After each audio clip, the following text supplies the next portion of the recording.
Your total news coverage from the Cascades to the Columbia Basin. This is ABC Local News at 6 on Saturday.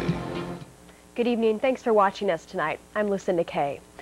It's been a week now since 4 divers drowned in a canal siphon near Zillah. Today, services were held for J.R. Mestez. He's one of 2 Yakima County search and rescue divers lost in the accident. Mestez was the only diver to survive the accident, but he never fully regained consciousness and died 3 days later.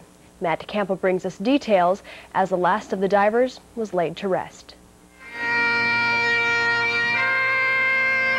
It was the second memorial of its kind in 3 days, both resulting from an unprecedented tragedy in the Yakima area.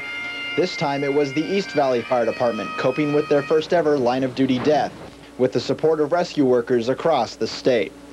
Most of the dives that JR made were done in the muddy waters of a canal where someone had driven off the road, or the swift waters of the Yakima or the Natchez River in search of a lost swimmer. And there was always an urgency, a chance that someone might still be alive. Remembering Charlie Mestez, JR to those who knew him, was especially tough for the smaller and very close-knit fire department in East Valley. Most of the dignitaries who spoke not only worked with JR, they were often his close friend.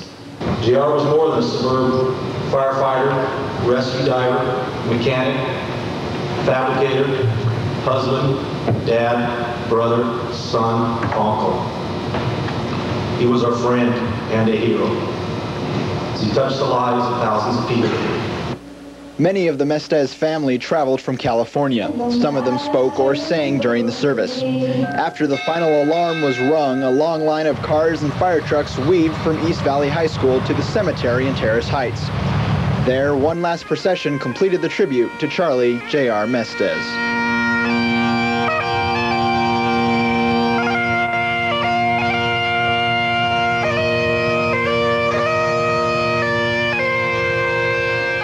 In East Valley, this is Matt DeCampo, ABC Local News. During the eulogy, Charlie Mestez Sr., JR's father, said initially he wanted his son buried in California where he grew up.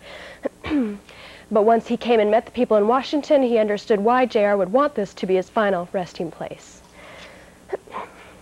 Pasco police are on the search for a teenager involved in a rape and burglary. 2 other teens are already in custody. Police officers say a 25-year-old woman awoke late Thursday night while she was being raped in her bedroom.